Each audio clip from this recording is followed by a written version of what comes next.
이 남미의 핑크 타이거라고 들어보셨을 겁니다. 이게 90년대부터 2010년대까지 남미 밴드 여러 나라를 했던 이 사회주의 정권을 말하는 건데요. 이걸 핑크라고 부르는 이유가, 레드가 아니고 핑크라고 부르는 이유가 사회주의에다가 민족주의가 결합이 되기 때문입니다. 이 핑크 타이거, 자원민족주의와 사회주의가 결합된 이 좌파 포퓰리즘 정부들이 나라 경제를 말아먹은 대표적인 예가 베네수엘라입니다. 남미에서. 베네수엘라는 여러분 석유가 세상에서 제일 많은 곳입니다. 석유 매장량이 사우디아라비아보다 많습니다. 그렇기 때문에 이 나라는 80년대까지 남미에서 제일 잘 사는 나라였어요. 그런데 이 나라에서 지금 우리가 국민의힘하고 민주당이 거대 정당이 이제 서로 번갈아 가면서 정권을 잡는 것처럼 그 나라에서도 이 거대 정당들이 서로 왔다 갔다 하면서 이 사람들이 아예 카르텔을 만들어서 이 석유 공사에서 석유 산업에서 나오는 막대한 부를 이것을 이용해서 국내 산업을 일으켜야 되는데, 그렇지 않고 이 특권층 권력층과 연결된 특정 집단에게 보조금으로 지원하는 형태로 경제를 불려갔습니다. 그러니까 이게 국제 유가가 높은 동안에는 이게 유지가 되는데, 국제 유가가 떨어지면은 이제 그동안 방만했던 재정 지출과 경제 위기가 돌아오는 겁니다. 그래서 나라 살림이 점점 살기 어려워지니까 이제 사람들 빈부격차는 심해지고, 그럴 때 이 불만이 가장 커졌을 때 우리는 석유가 이렇게 많은데 왜 이렇게 못 사는 것이냐 하면서 그랬을 때 딱 치고 들어왔던 정권이 바로 우고 차베스의 사회주의 정권입니다.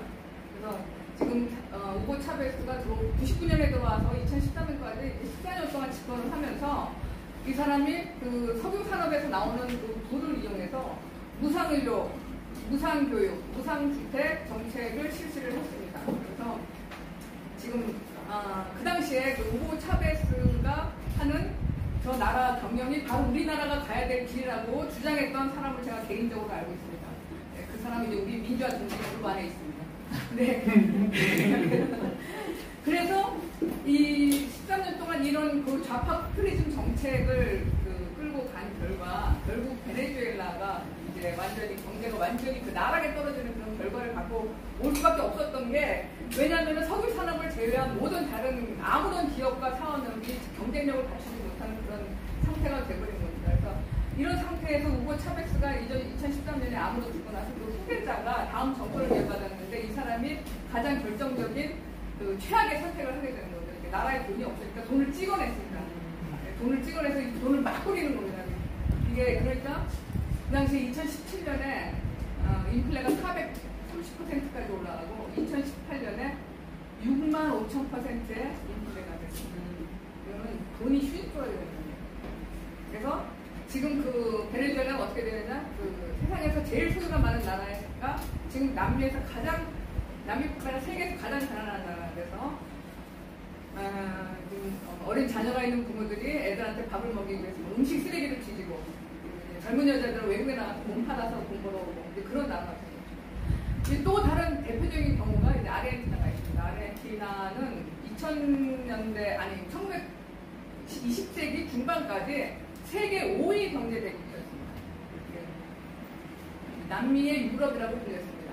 그런데 이 나라가 이제 우리 많이 아시는 유명한 미제크 아리아 돈카이토미 아르헨티나의 그 주인공이죠. 에바 페론의 남편인 도밍고 페론 대통령이 1950년대 집권해서 역시 좌파 사회주의 포퓰리즘 정책을 펴나가면서 이 나라의 경제가 앞에 지금 말씀드린 베네수엘라랑 똑같은 길을 걸어갑니다. 그래서 이 아르헨티나는 1960년대부터 지금까지 그 IMF 구제 금융을 20차례 정도 맡겨받았습니다. 그냥 때만 되면은, 그러니까 원자재가 있는 나라니까 국제 원자재 가격이 상승하면 좀 바짝 살만했다가 그게 떨어지면은 또 다시 이제 그 방만한 재정과 경제 위기 또 어려워가지고 또 IMF에 또 그 빚을 끌어가고 이런 식으로 버티고 있는 나라입니다. 자, 이제 그럼 브라질로 가겠습니다. 이제 브라질은 제가 브라질에서 90년에서 2002년까지 12년 동안 살았는데요. 제가 살고 있는 그 12년 동안에 이미 그 룰라 대통령은 직업이 대통령 후보였습니다. 3번을 출마를 한 걸 제가 그때 12년 살면서 봤고요. 제가 2002년에 한국에 돌아온 그 이듬해에 룰라 대통령이 드디어 4번째로 이제 당선이 됐습니다. 그래서 2003년에 당선이 되고, 브라질은 4년제입니다. 대통령 4년제고 2번까지 연임이 됩니다.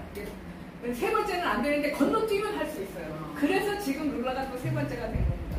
그래서 두 번 8년을 집권을 하고 그 다음에 그 노동당의 그 룰라의 후계자인 지우마 호세프라는 여자 대통령이 또 당선이 됐고 그 다음에 이 여자 대통령도 또 재선을 했습니다. 그러니까 좌파 정권이 4번을 4년씩 4번을 집권을 한 겁니다. 그러면서 이제 그 룰라 대통령이 8년 집권하는 동안 했던 그 정책이 뭐였냐면은 보사 파밀리아라고 해가지고 이게 말하자면은 그 이재명이 좋아하는 기본소득 같은 겁니다. 그 나라의 모든 빈곤층한테 일정한 소득을 주는 겁니다. 나라에 돈을 주는 겁니다. 그래서 그 세대 주인 여성한테 이제 돈을 주는 거고요. 학교 다니는 학생이 있으면은 그 학생당 얼마 이런 식으로 주는 겁니다. 근데 이제 제가 지금 그 브라질에 왜 좌파 정권이 돌아왔느냐 지금 거기 이런 말씀드리면 저는 크게 세 가지로 보고 있는데 첫째가 이 룰라 대통령이 했던 이 보사 파밀리아 기본소득 정책이 놀라운 성과를 거뒀습니다. 그 당시에 브라질은 인구가 2억인 나라인데요. 인구의 90%가 빈곤층이던 나라였습니다. 제가 살 때. 근데 그 이후에 룰라의 이 기본소득 정책이 성공을 거둬서 전체 인구의 2천만 명이 넘는 사람들이 최빈곤층에서 차상위층으로 올라갔고 그 다음에 차상위층에 일단 3천만 명 정도가 중산층으로 올라갔다고 그렇게 평가를 받습니다. 그러면서 그 당시에 세계 경제 GDP 세계 8위 대국까지 올라갔습니다. 브라질이 여러분들 기억하실 겁니다. 신흥 경제 대국으로 브라질이 부상하고 있다. 이게 그때 룰라 대통령 시절에 일어났던 일입니다. 그러면서 룰라는 연금 개혁도 했고요. 브라질식 뉴딜 정책도 실시했고 그러면서 브라질 역사상 최초로 올림픽 월드컵 유치에 성공을 했습니다. 그러니까 이 룰라 대통령은 그 퇴임 직전에 지지율이 87%였습니다. 경이로운 지지율입니다. 그러니까 오늘날 지금 브라질 국민들한테 룰라는 그 사람들이 그러니까 이를테면은 제 또래 사람들이 그 살면서 브라질은 항상 영혼이 한심한 나라였는데 유일하게 영광의 시대를 갖고 있는 그 영광의 시대를 이끌었던 대통령이라는 이제 풍광이 있는 겁니다. 근데 문제는 그러니까 소득주도 성장이죠. 말하자면은 그 제일 가난한 사람들한테 돈을 줘서 이 사람들을 중산층으로 이끌어 올려서 이 사람들이 경제의 부를 가져오는 바탕이 되게 하겠다는 이 소득주도 성장인데 이것의 한계가 결국 2010년대부터 나타나기 시작했습니다. 2008년에 글로벌 금융 위기와 더불어 또 이 세계 경제 환경이 바뀌면서 원자재 가격이 떨어지니까 브라질은 산업에서 차지하는 그 1차 산업 원자재 수출에 의존하는 비중이 가장 높기 때문에 경제가 취약하고 타격을 입을 수밖에 없는 겁니다. 그러니까 이 사람이 했던 그 소득주도 성장 정책 기본소득 정책은 이 브라질의 경제 체질을 개선하지 못하고 그러니까 정말 골골골골 앓는 그 병을 앓는 환자였는데 대증 치료로 간신히 증상만 한 10년 정도 반짝 살아나게 한 것이었던 겁니다. 그러니까 이 한계라는 것을 2010년도부터 브라질 사람들도 다 알기 시작을 했어요. 그래서 이제 더 이상 좌파 정권한테 저기를 줄 수가 없다 하는 이런 그 공감대가 퍼져나가던 무렵에 이제 또 부패 스캔들이 튀어나온 겁니다. 그래서 2018년도에 룰라 대통령이 뇌물 수수와 돈 세탁으로 유죄 판결을 대법원까지 20까지 유죄 판결에서 12년 형을 받았습니다. 그러니까 그 당시에 그 룰라 대통령이 받았던 바닷가에 있는 목층 펜트하우스 아파트 그 아파트 안에 룰라 대통령 부인이 그 인테리어를 해놓은 거, 그 다음에 룰라 아들들은 평생을 아무 일도 안 하고 사는 그 사람들, 이 얘기 다 나왔습니다. 근데 그러면서 그 사람들이 염증을 내기 시작한 거죠. 똑같이 부패를 만연한 이 좌파 정권의 염증이 일어나서 그때 볼소나루 우파 정권이 지우마 대통령은 탄핵을 당하고 재선 임기 3년째 탄핵을 되고 2016년에 브라질은 탄핵돼도 저기가 합니다. 부통령이 이어서 합니다. 임기를 채웁니다. 그래서 부통령 임기 채우고 2018년도에 지금 우파 정권의 볼소나루가 집권을 했습니다. 집권을 했는데 자 이제 그럼 두 번째 이유 왜 좌파 정권이 또 돌아왔느냐? 이 볼소나루 우파 정권의 가장 큰 실정은 뭐였냐면은 코로나와 함께 왔습니다. 코비드19 이게 지구촌을 전체 강타를 했는데 브라질은 세상에서 그 코로나로 인한 사망자가 가장 많고 코로나로 인해서 산업이 가장 많이 무너지고 일자리가 가장 많이 없어진 나라 랭킹 1위입니다. 근데 60만 명 이상이 코로나로 죽었습니다. 그런데 그때 그 볼소나로 대통령이 무슨 또라이 짓을 했냐면요. 이 사람이 이 코로나라는 것은 다국적 그 기업들의 사기다. 저도 약간 그렇게 생각하는 경향은 있지만 저 같은 개인이 그걸 생각하면 되는데 대통령이 그런 말을 하면서 사회적 거리두기도 다 사기고 마스크도 쓸 필요가 없다. 백신 이런 거 다 소용없다. 이런 식으로 한 겁니다. 그러면서 사람들이 안 그래도 부족했던 취약했던 빈곤, 의료 인프라가 취약한 지방에 있던 사람들이 속수무책으로 걷잡을 수 없이 죽어갔습니다. 결국 이런 방역 정책의 실패에 책임을 지지 않을 수가 없었고 이 볼소나로 대통령은 집권 말에 대선 직전에 지지율이 20% 밑으로 떨어졌습니다. 그러니까 이제 심각한 실정, 심각한 정책 실패 이게 두 번째 이유고요. 마지막 세 번째 이유가 이제 제가 이제 이거를 집중적으로 보고 싶은 건데 이 볼소나로 대통령은 남미의 트럼프라고 불렸습니다. 이게 왜 그러냐 하면은 이 사람은 정말 굉장히 거침없는 폭력적이고 난폭한 막가파 발언을 하는 사람입니다. 트럼프처럼. 그 사람은 브라질은 흑인 때문에 뭐 안 된다는 둥, 뭐 여성과 흑인에게는 돈을 주면 안 된다는 둥, 그리고 이 사람이 브라질에서 1964년에서 85년까지 군사 정권이었는데 그 군사 정권 때 군인이었던 사람입니다. 그래서 이 군사 정권을 칭송하는 발언을 합니다.